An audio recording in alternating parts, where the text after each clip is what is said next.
नमस्कार दोस्तों, आपका स्वागत है एक बार फिर से आपके अपने चैनल शास्त्र ज्ञान में। दोस्तों, आप कुछ नया सीखना चाहते हैं तो हमारे चैनल को सब्सक्राइब करें। दोस्तों, ओम नमः शिवाय। दोस्तों, स्वागत है आप सभी लोगों का एक बार फिर से हमारे इस YouTube चैनल में। दोस्तों, पूरे 500 सालों के बाद बन रहा है दिव्या सहयोग 18 सितंबर हरतालिका तीज। इस दिन यानी हरतालिका तीज के दिन चुपचाप गाय को खिला दी यह एक छोटी सी चीज, रोड़पति भी होंगे करोड़पति मिलेंगी। सभी संकटों और कष्टों से मुक्ति, मृत्युदंड, पितृ दोष से तुरंत होगा खत्म। पूरे साल आपके घर में भरे रहेंगे अन्न धन के भंडार। यूं कहें कि आपकी 7 पुश्तें तक करेंगी रुपयों पैसों पर राज। दोस्तों, 7 पीढ़ी तक बैंक बैलेंस बढ़ता चला जाएगा, सभी दुख दूर हो जाएंगे और सुख आपके पास आ जाएगा। साथ साथ भगवान शिव, माता पार्वती की सदैव आपके ऊपर कृपा बरसती रहेगी। भगवान भोलेनाथ बहुत प्रसन्न हो जाएंगे यदि आप यह एक छोटी सी चीज चुपचाप खिला देते हैं गाय को हरतालिका तीज यानी कि 18 सितंबर को। तो यकीन मानिए दोस्तों, तत्काल गरीबी आपके जीवन से समाप्त हो जाएगी। जो भी जीवन के दुख, दर्द, संकट, कष्ट है उन सभी से आपको छुटकारा मिल जाएगा। ऐसा दुर्लभ संयोग है इस बार हरतालिका तीज के दिन, जो कि पूरे 500 वर्षों के बाद बन रहा है, जिसमें कि आपको 33 कोटि देवी देवताओं को धारण करने वाली गौ माता की तो कृपा प्राप्त होगी। गौ माता का आशीर्वाद तो आपको प्राप्त हो गया होगा। साथ के साथ हरतालिका तीज, जो कि भगवान शिव और मां पार्वती, भगवान गणेश जी को समर्पित है, इनका भी आपके ऊपर आशीर्वाद बना रहेगा। समस्त मनोकामनाएं आपकी हताहत पूर्ण हो जाएंगी। आप मालामाल हो जाओगे। जीवन के सभी दुख, दर्द, संकट, कष्ट दूर हो जाएंगे। यूं कहें कि इन गाय के उपायों को जो आप हरतालिका तीज के दिन करते हैं, इसका जो लाभ मिलेगा, जो फल मिलेगा दोस्तों, वे आने वाली 7 पीढ़ियों तक के लिए फायदेमंद है। 7 पीढ़ियों तक फायदा मिलेगा इन उपायों को करने से, जिन्हें यदि आप हरतालिका तीज 18 सितंबर को कर लेते हैं। तो दोस्तों, कौन कौन से उपाय हैं गाय से संबंधित जो कि आपको हरतालिका तीज के दिन करने हैं, इस वीडियो के माध्यम से वही बताएंगे। बहुत महत्वपूर्ण और लाभकारी वीडियो है, बिना काटे बिना स्किप करें पूरी वीडियो देखना यदि आप चाहते हैं भगवान शिव, मां पार्वती और भगवान गणेश और 33 कोटि देवी देवताओं को धारण करने वाली गौ माता की कृपा आपको प्राप्त हो सके। तो दोस्तों, पूरा वीडियो देखना, बिना काटे हुए आपको अवश्य ही लाभ मिलेगा। दोस्तों, वीडियो शुरू करें। सबसे पहले तो आपसे रिक्वेस्ट करते हैं कि वीडियो को लाइक कर देना। सबसे पहले आपको सच्चे दिल से कमेंट्स बॉक्स में जय माता पार्वती, जय शिव शंभू, जय श्री गणेश अवश्य लिख देना, जिससे आपकी समस्त मनोकामनाएं पूर्ण हो जाए। और ज्यादा से ज्यादा इस वीडियो को शेयर जरूर करना ताकि और लोगों का भी भला हो सके इस वीडियो के माध्यम से और लोग भी फायदा उठा सके। दोस्तों, सबसे पहले तो आपको बता दें कि भाद्रपद मास की शुक्ल पक्ष की तृतीया तिथि को हरतालिका तीज का व्रत रखा जाता है। आपको बता दें कि इस बार यह तीज बहुत ही दुर्लभ संयोग में है। इस दिन महिलाएं भगवान शिव, मां पार्वती की पूजा करती है। वे शुक्र, सुखी वैवाहिक जीवन और संतान की प्राप्ति के लिए प्रार्थना करती है। हरतालिका तीज मुख्य रूप से राजस्थान, मध्य प्रदेश, उत्तर प्रदेश, बिहार और झारखंड में मनाई जाती है। हरतालिका तीज को सबसे बड़ी तीज माना गया है। हरतालिका तीज इससे पहले हरियाली तीज और कजरी तीज मनाई जाती है। आपको बता दें, हरतालिका तीज व्रत के पुण्य प्रभाव से अखंड सौभाग्य की प्राप्ति की मान्यता है। इस दिन सुहागन महिलाएं निर्जला और निराहार व्रत रखकर पति की लंबी आयु के लिए व्रत रखती हैं और कहती हैं कि इस दिन व्रत को रखने से कुंवारी कन्या को भी मनचाहा वर मिल जाता है। आपको बता दें, हरतालिका तीज के दिन भगवान श्री गणेश, भगवान शिव और माता पार्वती की पूजा की जाती है। दोस्तों, भगवान गणेश जी को तिलक करके दूर्वा अर्पित करें, भगवान शिव को फूल, बेलपत्र, शनि पत्र अर्पित करें और माता पार्वती को श्रृंगार का सामान अर्पित करें। तीनों देवी देवताओं को वस्त्र अर्पित करने के बाद हरतालिका व्रत जो है, इसके बीच की यह व्रत कथा आपको पढ़नी चाहिए और इसके बाद भगवान गणेश जी की आरती करें और भगवान शिव, माता पार्वती की आरती करने के बाद उन्हें भोग लगाएं और यथाशक्ति सामर्थ्य के अनुसार प्रसाद वितरण करें। आपकी मनोकामना पूरी हो जाएगी। और दोस्तों, साथ ही साथ इस दिन यानी हरतालिका तीज के दिन जो यदि संभव हो सके तो अन्न, धन, वस्त्र कुछ न कुछ दान जरूर करें। इतनी सुंदर असमर्थ के अनुसार ऐसा करने से भगवान शिव, माता पार्वती प्रसन्न होते हैं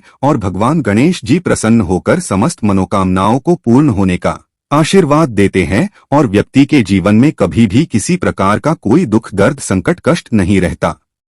तो कुछ ना कुछ दान जरूर करें, कुछ भी बने आपसे। और दोस्तों, अब बात करें कि गाय से संबंधित कौन कौन से उपाय आपको इस दिन यानी हरतालिका तीज के दिन जरूर करने चाहिए, जिससे भगवान गणेश, मां पार्वती और भगवान शिव की कृपा प्राप्त हो, गौ माता की कृपा सदैव बनी रही। तो दोस्तों ध्यान से सुन दोस्तों, सनातन परंपरा में गाय, गंगा और गायत्री का बहुत ज्यादा धार्मिक महत्व है। मान्यता है कि गौमाता के शरीर पर 33 कोटि देवी देवताओं का वास होता है। गौमाता की सेवा एवं पूजा करने वाले जातक पर इन सभी देवी देवताओं की कृपा बरसती है। गौसेवा से न सिर्फ इस जन्म के बल्कि पूर्व जन्म के भी दोष दूर हो जाते हैं। प्रत्येक सुबह जब आपके घर में भोजन बनना प्रारंभ करते हो तो सबसे पहले बनाई गई रोटी को आप गौमाता के नाम से निकाल दें और भोजन करने से पूर्व गौमाता को इस रोटी को खिलाए। यदि संभव हो तो काली गाय को खिलाए, यदि काली गाय ना मिले तो सफेद गाय को भी आप खिला सकते हैं। प्रत्येक पूजा और मांगलिक कार्य में गौमाता या उनसे जुड़ी चीजें जैसे गाय का गोबर, गौमूत्र, गाय का दूध अथवा गाय के दूध से बना घी अवश्य शामिल करें। इससे आपको पुण्य प्रभाव की प्राप्ति होगी। सनातन परंपरा के अनुसार जिस घर में गाय होती है उस घर से जुड़े सभी वास्तु दोष स्वतः ही समाप्त हो जाते हैं। किसी भी पूजा में गाय से प्राप्त पंचगव्य युक्त पदार्थ का उपयोग अवश्य शामिल करें, क्योंकि पंचगव्य के बिना कोई भी पूजा पाठ और हवन सफल नहीं होता। तो वो कृपा पाने के लिए प्रतिदिन, सप्ताह अथवा महीने में परिवार सहित एक बार गौशाला जाने का नियम जरूर बनाएं और वहां गायों को हरा चारा जरूर खिलाएं। इससे आपको शुभ फलों की प्राप्ति होगी और साथ ही साथ गौसेवा और गौपूजा से 9 ग्रह समाप्त हो जाते हैं और इनसे जुड़े दोषों का निदान हो जाता है। गर्मियों में गौमाता तो को पानी पिलाएं और सर्दी में गौमाता को गुड़ अवश्य खिलाएं। ये ध्यान रखें कि गर्मियों में गाय को गुड़ ना खिलाएं। अनेक देवी देवताओं को अपने शरीर पर धारण करने वाली गौमाता से जुड़े कई शुभ और अशुभ संकेत भी होते हैं। गाय का दूध दुहते समय यदि गाय ठोकर मार दे और सारा दूध बिखर जाए तो अपशगुन होता है। यदि कोई यात्रा पर निकल रहा हो और गाय अपने बछड़े को दूध पिलाती सामने आ जाए तो निश्चित रूप से जिस यात्रा के लिए आप निकले हैं वह यात्रा आपके लिए अवश्य सफल होगी और वह काम जिसके लिए आप निकले हैं वे अवश्य ही पूरा होगा। यात्रा पर जाते समय बाईं ओर गाय की आवाज आना और रात्रि में गाय की हुंकार करना भी शुभ होता है। दोस्तों, गाय के साथ आप भूलकर भी ये काम ना करें, अन्यथा मिलता है घोर नरक और जीवन भर की परेशानियां। दोस्तों, गाय को राष्ट्रीय पशु बनाए जाने और इन्हें मौलिक अधिकार दिए जाने की बात हो रही है तो सवाल उठता है कि गाय जब भारतीय संस्कृति का एक हिस्सा है तब भी गाय के साथ लोग खराब व्यवहार कैसे कर लेते है। गाय दर दर भटकती रहती है, भरपेट इन्हें चारा तक लोग नहीं देते। गाय जब तक दूध देती रहती है तो उनकी सेवा होती है और जैसे ही दूध देना बंद कर देती है तो लोग इन्हें उनकी किस्मत पर छोड़ देते हैं, सड़कों पर और गलियों में भटकने के लिए। ऐसे में गोवंशी जीवों को कोई डंडे से मारता है तो कोई उन पर पानी डाल देता है, कभी वाहनों से इन्हें ठोकर लग जाती है तो कभी बीमार होकर बेचारी गाय दम तोड़ देती है। ऐसे में जरूरत है इन बातों को जानने की कि गाय को लेकर शास्त्रों में क्या कहा गया है, गाय के साथ आपको कैसा व्यवहार करना चाहिए। या दोस्तों, गाय को कभी भी मारना पीटना नहीं चाहिए। शास्त्रों में गाय को माता का दर्जा दिया गया है। गाय को मारने पीटने वाला माता को मारने पीटने वाले के समान होता है। ऐसे घरों को नरक लोक में वर्षों तक कष्ट भोगना पड़ता है, अगले जन्म पशु योनि में मिलता है। कथा है कि गौतम मुनि ने गलती से गाय को डंडा मार दिया था जिससे गाय की मृत्यु हो गई थी और इस पाप से मुक्ति के लिए इन्हें वर्षों तक तपस्या करनी पड़ी। भगवान श्री कृष्ण जी ने बेल स्वरूप में आए वृतासुर का वध कर दिया था, जिससे मुक्ति के लिए श्री कृष्ण को संपूर्ण तीर्थों को एक कुंड में बुलाना पड़ा और इस कुंड में स्नान से वह पाप मुक्त हो गई थी। या दोस्तों, जो लोग पानी पी रही गाय को भगाते हैं वे घोर पापी के भागी बनकर नरक भोगते हैं, ऐसा पुराण में बताया गया है। जबकि जो लोग गाय के लिए प्याऊ और चारा बनवाते हैं वह मां भाग्यवान होते हैं। ऐसे लोग घोर पाप से मुक्त होकर स्वर्ग में आ जाते हैं और बड़े ही धनवान कुल में जन्म लेकर सुख भोगते हैं और साथ ही साथ आराम कर रही गाय को कष्ट देकर कभी भी उठाना नहीं चाहिए। कहते हैं कि जिस स्थान पर गाय बैठी है वहां से नकारात्मक ऊर्जा समाप्त हो जाती है। गाय के बैठने की जगह हो जो लोग नियमित साफ रखते हैं वे पूर्वजन्म में किए गए जाने अनजाने में पापों से मुक्ति हो जाते हैं और गोलोक में स्थान पाते हैं। गाय को डंडा मारकर उठाना, पानी डालकर उठाने से मनुष्य पाप का भागी बनता है और अगले जन्म में उसे दर दर भटकना पड़ता है। और साथ ही साथ शास्त्रों में बताया गया है कि गाय का दूध उसके बछड़े के लिए होता है। गाय के बछड़े से बचा हुआ दूध ही मनुष्य को लेना चाहिए, लेकिन कुछ लोग एक बार गाय को दूध लेने के बाद फिर से बछड़े के लिए बचा हुआ दूध भी दूध लेते हैं। ऐसा करना घोर पाप कहा जाता है। ऐसे दूध को लाने वाला और ग्रहण करने वाला दोनों ही पाप के भागी बन जाते हैं। दोस्तों, साथ ही साथ शास्त्रों में कहा गया है कि गोवंश यानी गाय और बैल की पीठ पर नहीं बैठना चाहिए। इनके पीठ पर बैठने से महापाप लगता है। ऐसे लोगों को नरक की यातना भुगतनी पड़ती है। एकमात्र महादेव के अंश के उत्पन्न नंदी ही गोवंशी है, जिस पर स्वयं महादेव और महादेवी सवारी करती है, क्योंकि नंदी ने स्वयं अपनी इच्छा से महादेव की सवारी बनना स्वीकार किया था। और साथ ही साथ शास्त्रों में गाय के दान को बहुत ही महत्व दिया गया है,